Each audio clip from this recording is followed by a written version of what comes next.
Hi everyone, welcome back. In this video we're going to do a bit of bump mapping for the bottle. You can see here on the left this is a bump map for the can, and we're going to produce something along these lines that's set up for the bottle. Okay, so let's jump into it. I'll just go full screen on my bottle map here.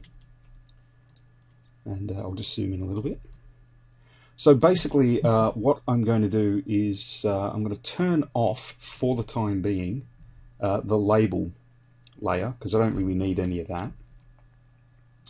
And probably as well for now I'm going to turn off the other two layers here as well. I don't need either of those, and I don't need the this shape layer actually should be in the label thing here. Both of these should, but I'll just drop that one in there and hide it away like that. Okay, I'm going to turn on my outline. I should just name that for a second. Okay, so basically the bump map is going to simulate grooves and little bumps and so on the object. So we can do like embossing and things like that. And mainly the areas of the bump map for the bottle are concerned, the ridges on the cap that run around the outside of the cap, like the grip part of the cap. And then potentially, if you want, you can do little embossed details on the bottle itself. With the bottle, the label kind of fits in this area here.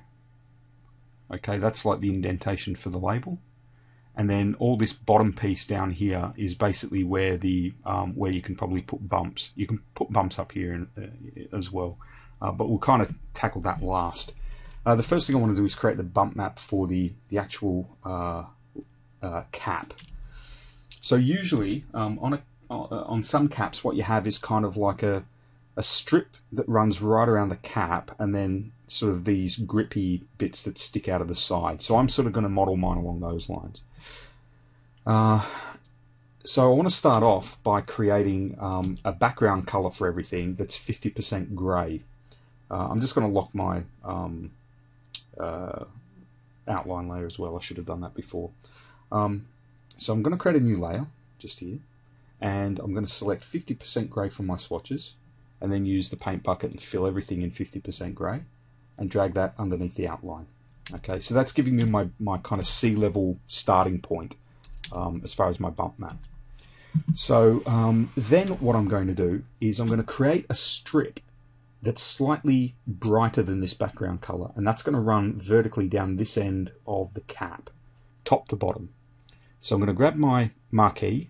Okay, this is rectangular marquee tool, and I'm going to click and drag a marquee selection that goes just above the end of the cap at the top end and just below at the bottom end, like this. Now technically I could probably also hang it off the right hand side a little bit, okay, just so it kind of hangs outside like that. Then I'm going to select a color that's probably, I'm going to go with almost white, so maybe about 10% grey, 15% grey roughly. Okay, that's going to stand out a fair way. All right, like that. And I'll fill that. I'll create a new layer first. All right, and then fill that in with a paint bucket. Okay, so I'm working on layers, so if I mess something up, I can just delete that layer and then fix it. If I do everything on one layer, it's basically impossible to separate things out again without doing kind of really complex selections with the magic wand tool and, you know, trying to blend things and so on. All right, so I'll deselect all of that now. Select, deselect, like that. So I've just got a strip that runs down through that label, through that that cap, I should say. So now what I'm going to do is I'm going to create a little line just in there. So I'm going to grab the line tool, and I'm going to set the weight to probably, I might try 2, like that. And I'll zoom in here so we can see this a little more clearly. And just for now, I'm going to turn this dark grey layer off, and that'll just make the line stand out more for you guys. All right, so starting inside this grey strip just up near the top. I'm going to click and hold, then hold shift down, and then drag this line out.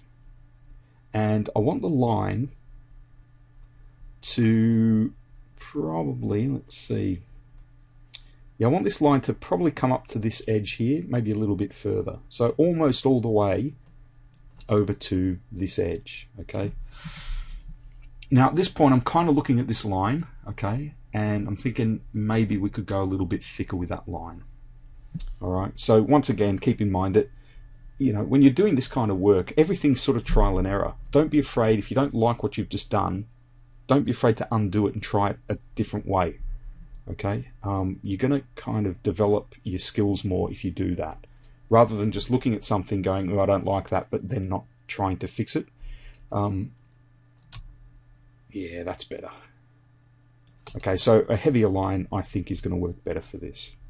Alright, now keep in mind when I'm using this line tool, I've got this one, at this point I've got this switched to fill pixels instead of shape layers. Alright, for this I think we can just get away with these fill pixels. Okay, so I'm going to grab the move tool, and oops, now I should have done that on a new layer. Looks like I've actually got it on the previous layer, so that's my that was my fault. So I'm just going to undo that.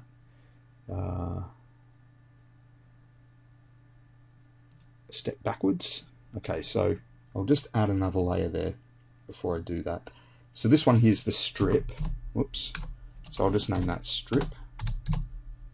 Okay, and then this one's where I'm going to draw that line. So I'll just redraw that line. Here we go. So left click and hold down shift and drag that line out. Okay. Now note the spacing. Okay, the gap above it is about the same width as the line itself. Alright, so I've got the move tool turned on. I don't have show transform controls on, I don't need that. And I've got my line layer, so I'm going to rename that, actually what I'll do is rename that grip, so we can see them. So I've got the grip layer selected, which is this line. Now what I want to do is hold down the Alt key, and you can see that it changes your cursor to this little double arrow icon. That's a duplicate arrow. Now if I hold shift down now and then click and drag, it will duplicate that layer like this. So now I've got grip copy, and it's done it interactively over here. So all I do is keep doing that all the way down the grip, or the cap I should say, and just try and get them sort of evenly spaced like this. Now once you've got a few going like that, what you can do is keep the last one selected. Okay, go down your layer list, look for the first one, hold down shift and click the first layer so that just those grip lines are selected, and then go up to this little menu button, and from this menu select merge layers, and it'll merge them all down to one layer. So when you turn that on and off, it's got all of them there, and then you just repeat that. So you hold down Alt, you hold down Shift, click and drag, and adjust the spacing like this. Now let's say you go a bit too far and it ends up down here. What you do is you let go of both keys, okay, then hold just Shift by itself, and then you can use the mouse to move it up and down. If you keep the Alt key or the Option key on the Mac held down when you do that, it will actually duplicate the layer again. Okay, so when you're dragging the layer down initially, use Alt or Option to create the new layer, but if you misplace it, you need to let go of that Alt or Option key so you can just move the layer into position without duplicating it a second time. Alright, so Alt, Shift, drag, and you can keep coming down here and kind of merging those layers. So you can see there I'm not quite halfway, so what I might do is just do one more about there.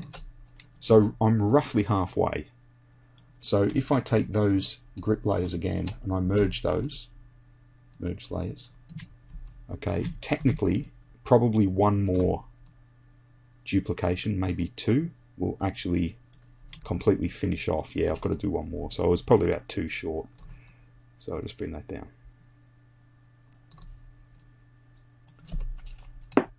Okay, about there. Now you can use the up and down arrows on the keyboard, and you can actually nudge them per pixel like that. So you can actually position them like that as well, just to get them nicely done. Alright, so I'm going to merge those ones, so I'll just shift click the bottom grip layer and just merge those. And you can see I've got these extras. Alright, so what I'm going to do is put a marquee selection around those, just a rectangular marquee, and delete them like that, and then just deselect. Okay, now you can see at this end, this grip is sort of hard up against the bottom edge of this template section. That's actually exactly how I wanted it. Alright, so what's going to happen is, because this bottom edge of the cap actually joins up to the top edge, I've got a gap here, alright, and when the bottom edge is kind of wrapped around and joins back onto this, it'll basically be a little gap like these ones, and then another little grip bridge. So the spacing's perfect. So where possible, when you've got these kind of wrap around sort of textures, what you want to do is try and get one end sort of against the edge, okay, for a bump map like this, and the other end with a gap. Okay, so that way, when it's on the model, you won't get a double gap or a double ridge width where the two texture edges join. If you do find that it's a little bit out of whack, what you can do is grab the Move tool, turn on Show Transform. So let's say that's at the bottom edge like this. Okay, and let's say we started at the top edge like this. All right, you can see there if you turn on this Move tool. I've just done it, so it's asking me if I want to lock it in. I'm going to not apply. Okay, so when this is turned on, you can basically just squeeze it back down into this position. So let's imagine it was actually there. You can just grab this and drag it down until you get the spacing. All right, and the same would apply if it was horizontal as well. Okay, so that's kind of almost like a happy accident. That was sort of what I was aiming for, but I'm kind of surprised that the spacing worked out really well. All right, so that's the grip on the cap. So that's the cap bump map done. Now over here on the bottle, it's a kind of a bit more tricky because it's a lot more complex shape, and really this sort of just comes down to your own personal preference. What I'm thinking I might do is actually put a bump map of that creeper face.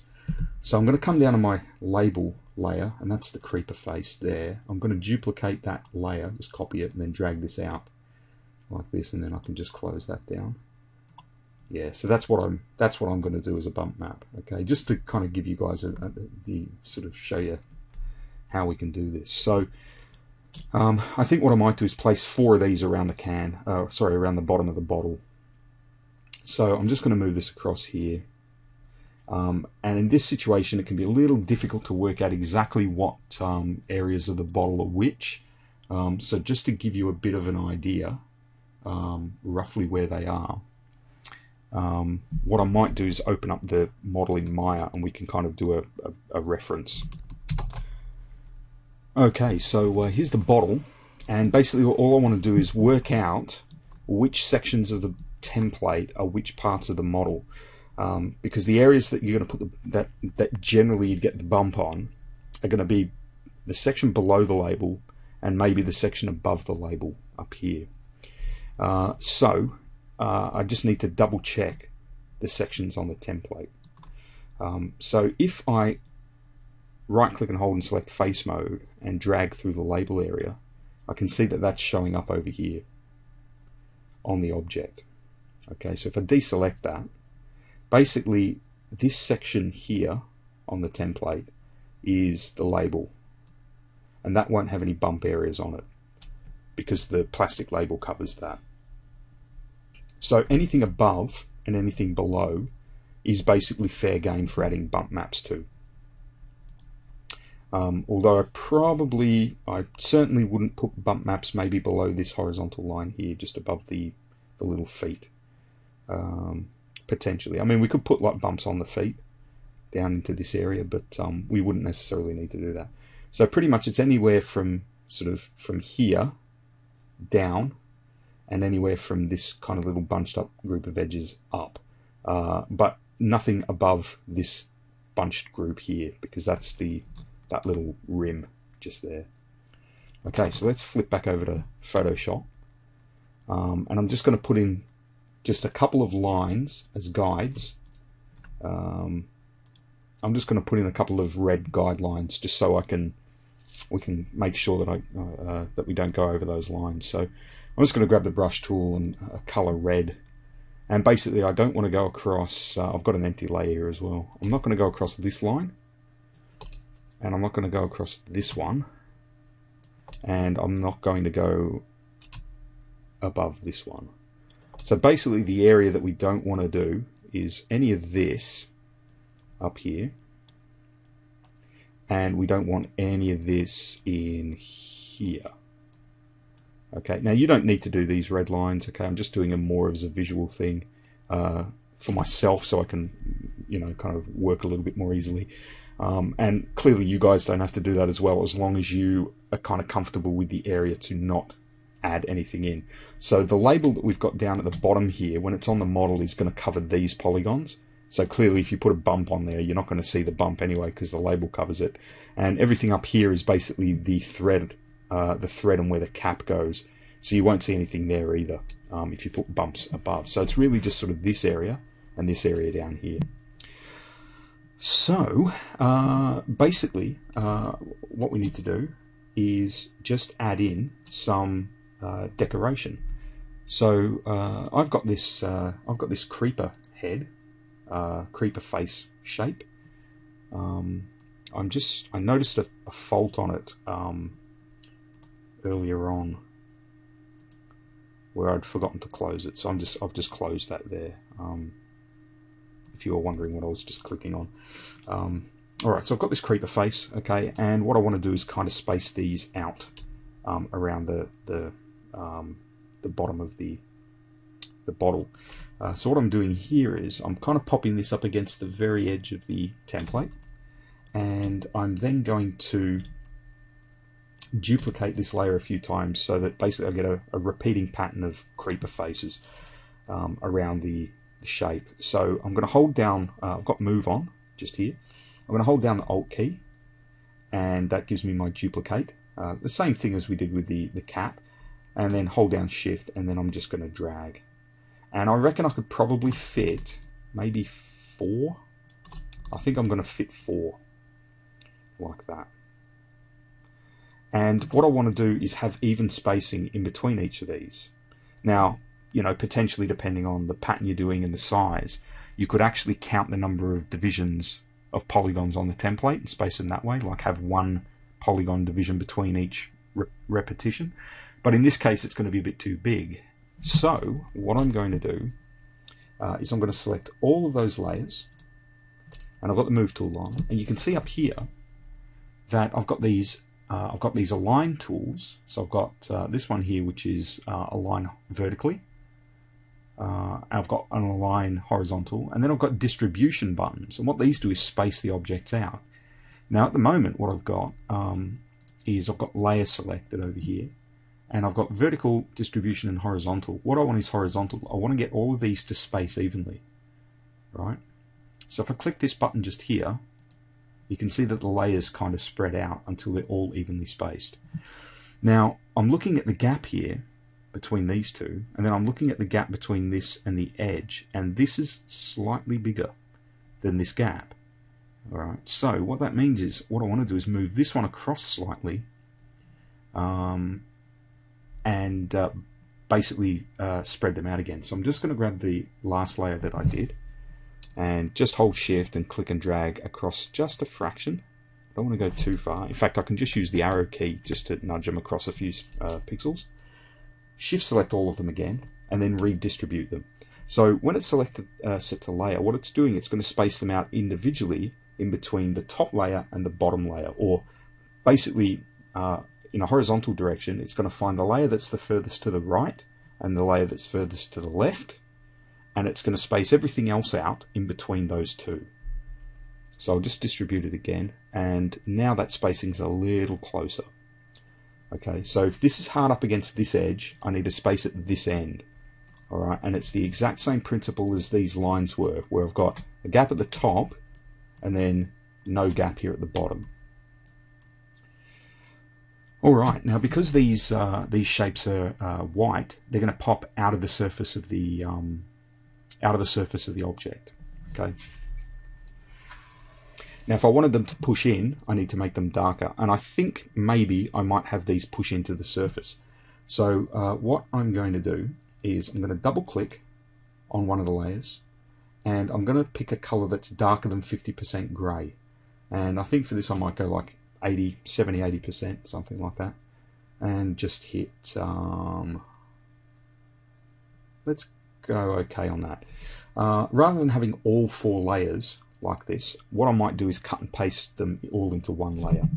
So I'm going to grab the path selection tool just here, this black one, like this, and I'm going to click on the path and hit Control X to cut, and it'll say what do you want to do, and what I want to do is get rid of layer shape 1 copy 4, so leave it on this and hit OK, and it deletes the layer. Then what I can do is it should select the next layer automatically. I can hit Control V or Command V and it'll paste it in, and it's pasted it in on this layer. And then I do the same thing, so this time I grab both of the paths by shift clicking them and hit Command or Control X and just say OK, and then paste them. So Command V or Control V, and they paste in. Then shift select the next one, Control X or Command X, hit OK, selected the next one, Control V, Command V, and they're all in one layer. So now when I double click the color and I change it to that dark color, it does all of them at once, like that.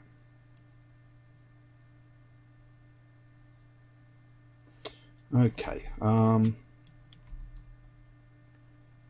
so the other thing I might do, maybe just for a bit of a trial, I'll turn this background grey layer on again. I'm going to try something a little bit different for this. I'm going to turn on a new layer, alright, and I'm going to use a brush, but I'm going to modify it. So I've got the brush tool on. In fact, maybe, I don't know if it works with the pencil tool, because the pencil tool would be better. The pencil tool doesn't add a soft edge around the outside of it, but what I need is a square brush, which I don't know if this has. So if I go up here, we do have square brushes, and what I'll do is just hit append, and what that does, it adds the square brushes. There we go. Now I'm doing this because of the theme of my thing being Minecraft. Okay, and this will kind of give you an idea of how you can customize brushes. Okay, so I've got this this square brush added like this, and what I'll do is come across to my brush settings. Okay, and you can see that it's set up. If I go into the first brush tip shape, I can increase the spacing, and what that'll do is give me a brush that works as individual squares. Okay, it's taking the profile and spacing them out. Then what I can do is go scattering, turn that on, and increase scatter in both axes. So what that's going to do is randomize horizontally and vertically the spacing of those squares. Now obviously you can't see it there because the little swatch doesn't show you. And then what you can do is increase the count as well. And you can see there that it adds extra squares in. You can also randomize the count jitter as well. So basically what that's going to do is randomize how often these squares work. Now the other one that I want to do is, let's go with, might be color dynamics. It's been a while since I've done this one. There we go, foreground background jitter. So what I want to do is change, I want to have these colors change as I'm drawing based on the color of the foreground and the background. And for the foreground and background, what I want to do is basically have two color values that are sort of darker than these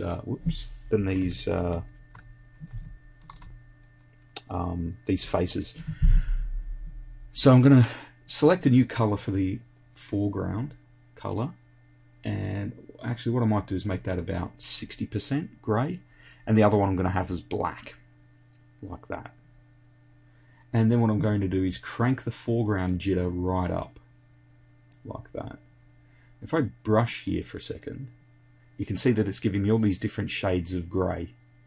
Okay, now I can kind of adjust that, and you know, maybe what I might do is drop the scatter down a little bit, and even maybe the count, like that. I might go something more like that. Maybe increase the scatter just a little bit. Alright. And I'll just step back one using the edit step backwards just to get rid of that line I painted. Okay, so you can see there that when I'm drawing, it's basically scattering out these squares everywhere. So I think that might work. So all I'm going to do with this is draw a few lines. I've got this new empty layer, there's nothing else on it. Okay, and I'm just going to start here and draw some lines across here like this. Like that, and I'll probably do the same thing up here. Just fill some of these in. So what this is doing, it's kind of giving me this little pixel pattern that are all at different heights. Okay. Now I can actually adjust the color more for that. So I can make this background layer. If I make that background layer really pale, and then just redo those lines, you can see I'm getting some that are quite dark and some that are very light. And that's just kind of giving me a bit more variation on the depth of these squares, like that. Now obviously I've gone way outside the area for this this object, and I've even gone inside that bump sort of free zone.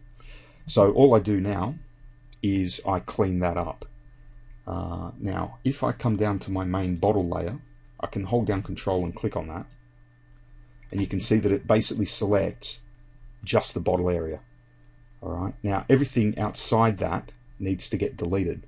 So what I can do is go select inverse, and it will flip the selection around and have all that excess selected, and I can just press delete. Now I need to make sure that it's my bump layer that I'm doing that on. So it's gotten rid of all that excess.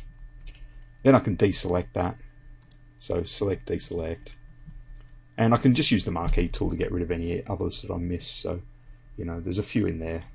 Just delete those, and then inside the label, just grab a selection in there, get rid of those, and then these ones up above the sort of up against that section up there.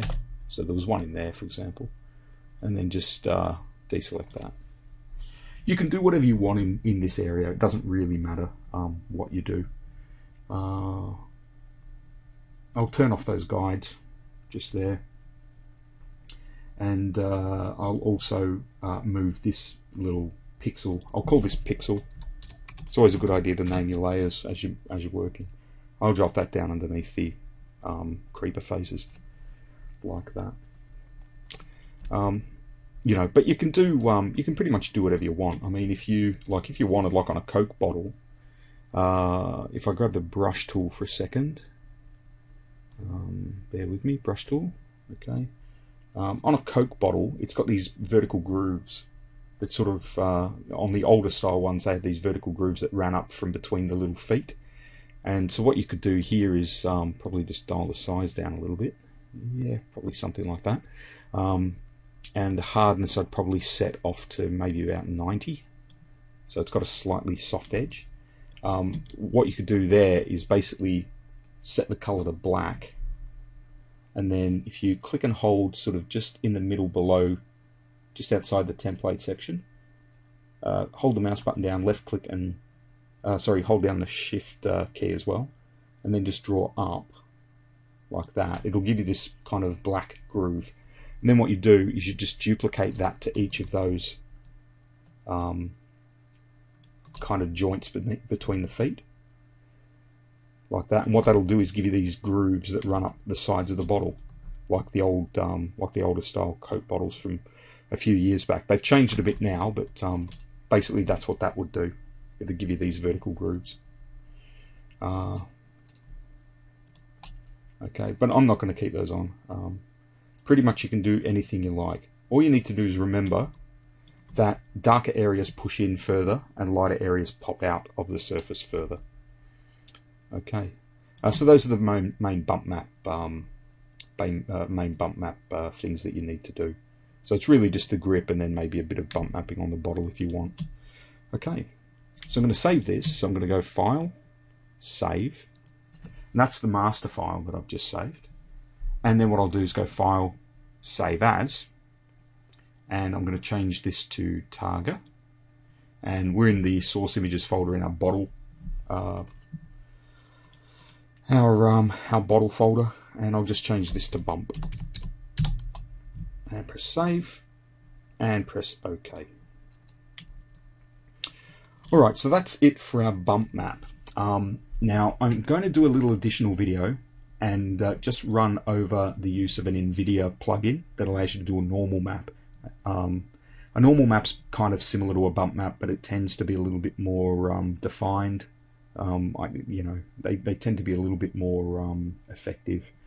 So for those of you with PCs at home, and for those of you that have Photoshop at home, I'm going to show you a little plugin that you can download from the NVIDIA graphics website, and kind of show you how to convert this bump map into a normal map. So it's an optional video. If you're not fussed with that, you can go on to the video after. So either way, I'll see you soon.